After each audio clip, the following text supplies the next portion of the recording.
friends, my name is Livia and I make videos about books on the internet. Except, do I really? Because it's been kind of a while since my last video.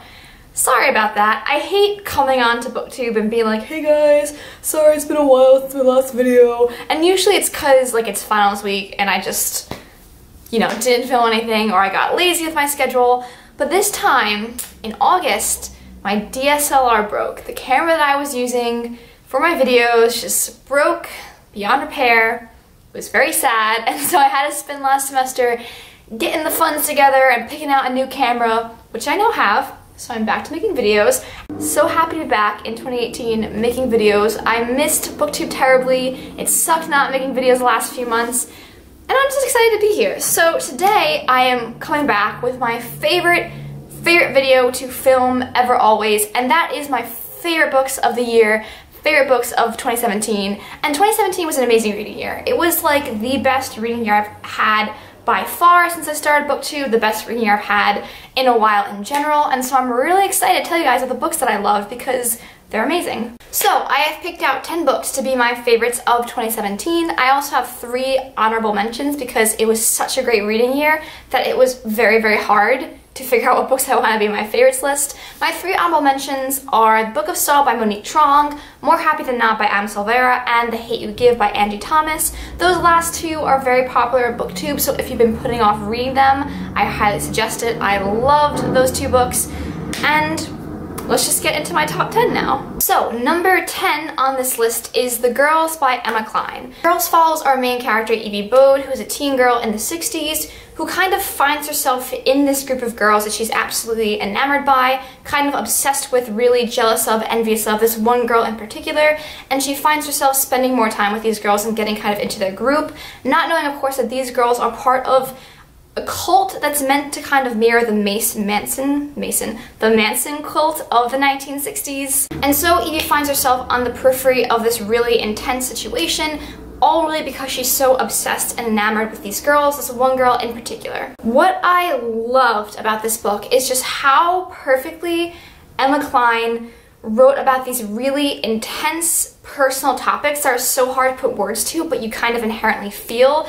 The way she captures young teen girls' insecurity is beautiful. The way she captures the kind of violence of female sexuality, the ways in which your sexuality don't belong to, the ways in which they're exploited by others, the ways in which you feel disconnected from your sexuality at times, was so fantastic and just tense and really got under my skin. And especially the way she depicted Evie's kind of fascination with this one girl in particular. She really so perfectly painted the way that like jealousy and desire kind of intersect when you're a teenage girl who is so obsessed with and jealous of and enamored by a girl that you find, you know, so superior to you, leagues ahead of you. I just feel like Emma Cline put to words those feelings in a way that was really electric and intense. I will say at times the writing did drag a little bit. There are times when I felt like she's repeating herself a little bit, especially in Evie's characterization. But again, like the things I love about this book, I just loved so much that any kind of flaws or disappointments were just so overshadowed. Number 9 on my list is Mr. Penumbra's 24-Hour Bookstore by Robin Sloan, a book I had on my shelf for so long and finally read this year. This book follows our main character Clay, who just got laid off from his job recently in the recession, and so he just gets a temporary job at a 24-hour bookstore working the night shift. But he begins to realize that while this is a bookstore with books that you sell like any normal bookstore, there's also a section of this bookstore that's filled with these really odd volumes and tomes that aren't written in English or any language he recognizes, and people don't buy those books. They come in and they borrow them and bring them back, and there are very eccentric characters kind of involved in this book trade, and so Clay finds himself just getting more and more fascinated with kind of mystery and getting more and more involved with him and his friends. This book was just so fun. Like, it was just a really happy, fun read. Any book set in a bookstore I'm going to automatically kind of love because I love that environment, and this book definitely didn't disappoint with that kind of aesthetic atmosphere of like book lovers and bookish environments, which I absolutely loved. I also love the kind of message this book had about how everyone has a talent that's valuable in a sense, because when Clay gets involved in this mystery with Mr. Penumbra, he also kind of ropes his friends and acquaintances in with it, and all the people that he knows are involved in this adventure are all very different people with very different skills and interests and viewpoints, but they all kind of come together to contribute to this plot in a way I thought was really fun and really beautiful. It had a nice message about like friendship and working together. So number 8 on this list is actually a graphic novel, the first time I've ever had a graphic novel be one of my favorites, and that is My Favorite Thing is Monsters by Emil Ferris. This book is just so interesting. It follows our main character, our narrator, Karen Reyes, in the 1960s. She lives in Chicago. She's a 10-year-old girl, and she's very, very fascinated by B-movie kind of monster movies. So that kind of art style and aesthetic is very present in the art style of this graphic novel, and the way Karen depicts herself, the way she draws herself, is kind of as like a little werewolf girl. It's very cute and very endearing the way her like love of these monster movies is explored. The action of this novel really follows when Karen's upstairs neighbor is found murdered. She's an older, very interesting, enigmatic Holocaust survivor who Karen really liked, and so Karen finds herself really determined to kind of solve this mystery. This is the first in the series, so it felt very much like they were setting us up for the rest of what's to come. But I love that because it gave us a lot of time to explore this mystery, but also kind of explore Karen's character, her relationship to her brother, her relationship to her mother. There's a lot of really intense personal things happening in Karen's life along with this kind of mystery. And it's interesting to see Karen kind of use that mystery almost as a coping mechanism to throw herself into this mystery and trying to solve this murder as a way to kind of control her life when other things are happening that are very uncontrollable. It was such an interesting graphic novel. The art style was super beautiful. Karen as a protagonist was just so endearing, so sweet, so genuine. I just loved her voice and I just felt for her so much. I don't know, something about her just triggered a very emotional reaction in me, which I know other readers will also feel as well. I love the fact there is a murder mystery plot, and I really can't wait to see where it goes in the future books because something really creepy and interesting is set up with what Karen discovers in this novel. Number 7 on my list is The Girl with All the Gifts by M.R. Carey. This is a book that I feel like it's really fun to go in not knowing anything about it. That's how I went into it, and I really enjoyed it. I think I did this when I mentioned this book in my wrap-up or like my TBR. I'm just gonna read the blurb for you guys because the blurb is super creepy and really gets you interested. The blurb says, every morning Melanie waits in her cell to be collected for class. When they come for her, Sergeant Parks keeps his gun pointed at her while 2 of his people strap her into the wheelchair. She thinks they don't like her. She jokes that she will bite, but they don't laugh. That blurb was all it really took for me to want to read this book. And the reason I say it's fun to go into it not knowing anything is because it takes a genre and a kind of plot that I normally would never be interested in a book. I would never pick up a book that kind of follows this genre, and yet this is one of my favorites of the year and I was absolutely enthralled reading it. I just think that M.R. Carey did something super unique and super interesting in a genre that's kind of been done to death in recent years. Melanie is a young girl, so she looks at a lot of people in her life very black and white. They're the good guys, they're the bad guys, people she loves, people she hates.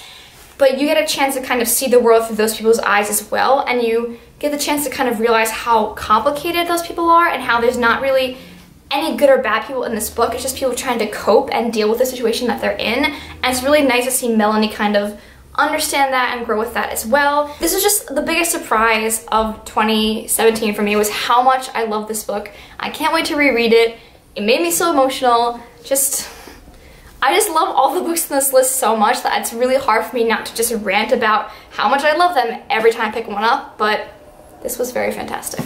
Number 6 on my list is All the Light We Cannot See by Anthony Doerr. This was a very popular book when it came out, I think like 2 or 3 years ago. This is a World War II novel that follows 2 main perspectives. We have Marie, who is a young blind girl living in Paris with her father, and during World War II, they kind of become involved in the war in a very intense way that they don't really expect. It also follows Werner, who's a young orphan who lives in Germany, who is really skilled and really brilliant at like computers and radios and technology, and he gets recruited by the Hitler Youth because of this, and he doesn't really understand the implications of the Hitler Youth. All he knows is that it's a chance for him to not just work in mines the rest of his life. It's a chance for him to work on stuff he loves and hopefully help his sister out as well. I feel like there are perspectives on World War II that you don't really see in books or in novels. Both of them are following these really interesting paths that I loved to watch be explored. Because these are 2 characters who aren't really set up to be the heroes of World War II. One's in the Hitler Youth, one is a young blind girl who's kind of following this path that she didn't really ask for and doesn't really want.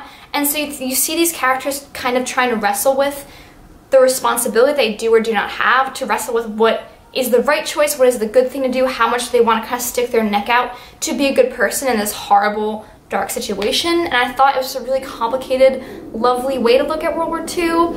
Such a poignant book, such a tearjerker. If you like World War II fiction, you haven't read this book yet, I highly recommend. It's one of my all-time favorite World War II books that I've ever read ever.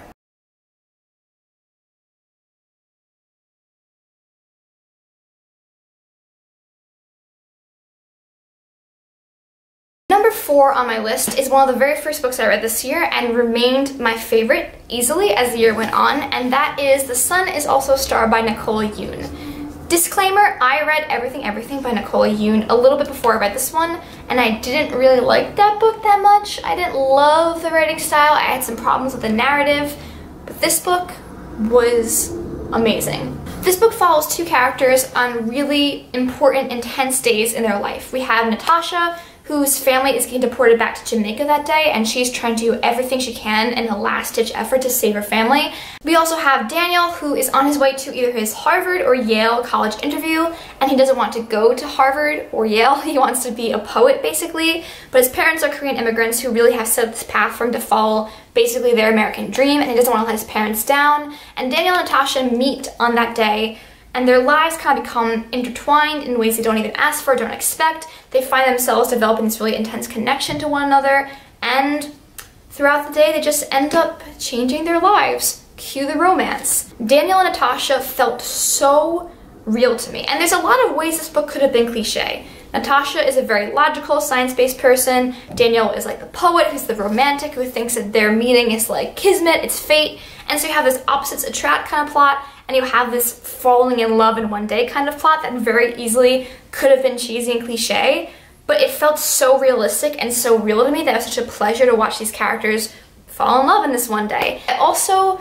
loved the message of this book. There's an overarching message that basically every action you take has an effect on something. If you take a different train than you usually do, the world is different because of that. If you smile at a person when you walk down the street, the world is different because of that. Even if you don't see where your actions go, every action you take has a reaction. I just feel like that kind of idea and plot was weaved so well into Natasha and Daniel's story that it made the story and the stakes feel a lot higher. It made their story feel like it was contextualized in a larger world and like a larger just impact and meaning, and that was so beautiful. If you're like me and you didn't like Everything, give this book a shot. If you're looking for a romance to make you cry but not make you roll your eyes at all the tropes, give this book a shot. Number 3 on my list is actually 2 books, and that is The Raven Boys and The Dream Thieves, the first 2 books in the Raven Cycle series by Maggie Stiefvater. Why did it take me so long to read these books? These were honestly like the highlight of 2017. It was such an amazing highlight of my reading year to just fall in love with a series. It's so fantastic when you start a series and you're like, oh my god, I'm gonna love this. This series is gonna destroy me. And that's exactly how I felt with The Raven Boys. It's just everything I could ever want in a series. 1, the writing is beautiful. Maggie Stiefvater's writing is just, every sentence is a pleasure to read. I'm just obsessed with her prose. It's beautiful, it's poetic, it's everything you could want. I love just the aesthetics of this book, like the psychics and like the use of like psychic magic and the use of like the Welsh king lore is just so unique to me. I feel like I've never read a book that has that kind of feel before, and I was really impressed by the originality. The characters, I'm in love with every single one of them. I want to marry every one of them. They're so well fleshed out. They're easily the most fleshed out characters I have read the entire year. It's just such a pleasure to read a book where those characters feel so real, and each of them gets their due. Each of them has these amazing moments of growth and conflict throughout these 2 books that are just so intense and amazing to read. The tension underlying all of their relationships, the things that change, the things that grow with these characters, I'm just obsessed. If my ranting of The Raven Boys didn't indicate already, my top 3 books are very interchangeable. Like any given day, their position might switch a little bit, so it's super hard to order them, so you can feel free to just kind of count them all as my favorites. But number 2 on my list is another book that I don't know why I only read it this year. This is my first time reading this book, It's The Book Thief by Marcus Zusak. Yes, I've never read this book before 2017, and now it's one of my favorite books in the entire world. Sidebar, does anyone else ever feel like when they pick up a book that's been really popular for a long time and they read it for the first time, they almost feel like they can't say it's their favorite? Like you almost feel like you've missed the boat on claiming it as a favorite? Is that just me? I don't really know. Anyway, for those of you who aren't sure what this book is about, because whenever someone picks it up, they're like, I'm sure you know what this is about, and you're like, no, I actually don't. It is a World War II historical novel that follows our main character, Liesel, who lives with her foster parents in Germany, and her foster parents, as World War II is kind of escalating, decide to take in and shelter a Jewish man in their basement. That's, again, like the crux of the action is based on that, but so much more happens from this book. What's fascinating about this book is that it's narrated by the character of Death, and I love the way that Marcus Zusak just characterized his character's voice. It was just a really unique, interesting prose surrounded Death's voice. It was not what I expected. It was not what I would write myself if I was trying to write Death as a voice, but I think Marcus Zusak did something really incredibly unique there. You understand so deeply reading this book how heightened and intense relationships are in moments of tragedy, in moments of peril, in moments like World War II, and you understand the stakes in those relationships, and you understand how much these people mean to each other as the world around them is falling apart, and it just made it all the more heartbreaking when bad things happen to these people. I'm just gonna end it right here because I clearly can't put this book into words, but it is one of my favorite things I've ever read, and I am positive that for the rest of my life it is going to be one of my favorite books. So, we've finally reached number 1. I'm really not looking forward to editing this video because I rambled so much. But we're almost there, let's do this. My favorite book of the year was Homegoing by Yagiyasi. Check out those post-its. I had a lot of feelings. Every chapter in this book is a new perspective, and it starts off with the perspective of 2 half-sisters in Ghana who don't know about each other's existence. One half-sister is married off to a rich white colonizer, lives in the castle with him. The other half-sister is captured as a slave and imprisoned in the dungeons of the castle that her half-sister is actually living in, unbeknownst to her. And then every chapter after that is the next one in their generation. Their son, their granddaughter, their great-grandson, their great-great-great-granddaughter, all throughout history until we reach basically 2017. Every chapter in this book could be a book in its own right, and I would read it because I was so attached to every single character in this book. The ability of Yagiyasi in 20 to 30 pages to just create a character that was so fleshed out and that you emotionally connected to so much is amazing. The ability to create just those narratives in just a short period of time but make them so intense is amazing. And there's just this beautiful message in this book, I think, about shared traumas and shared history, about the way that history of trauma and history of pain is passed down generations, about the awareness that you have of your ancestors and the awareness you have about where you came from, because even though these 2 half-sisters didn't know about each other, and therefore their generations didn't know about each other, there's still this kind of beautiful awareness they implicitly have about where they've come from, about their own histories, and just that's tied together so well in this novel. This message of just connection and finding your way back to your roots is just really touching. It's an intense book too. Like, she does not shy away from giving these characters really intense and heartbreaking narratives, and the story was all the more impactful for it. If I had to pick one book for everyone watching this video to read, it would easily be this one, because it just made such an impact on me, and just the lesson it has about the pain and the suffering that has been inflicted upon generations of people for so long. It's impossible to read this novel and not walk away feeling that really deeply and being really moved and affected and touched by it. So, those are my 10 favorite books that I read in 2017. Whew, I just talked for a really long time, and I think I've got like 50 minutes of footage to edit. That's not gonna be fun. Thank you guys so much for watching, especially if you're watching this video when it's been so long since I put a video up on my channel. If you have any thoughts on these books, please comment them down below. I love them so much, I could talk about them for literal hours. Thank you guys so much for watching. I will talk to you all soon with another video. Mwah.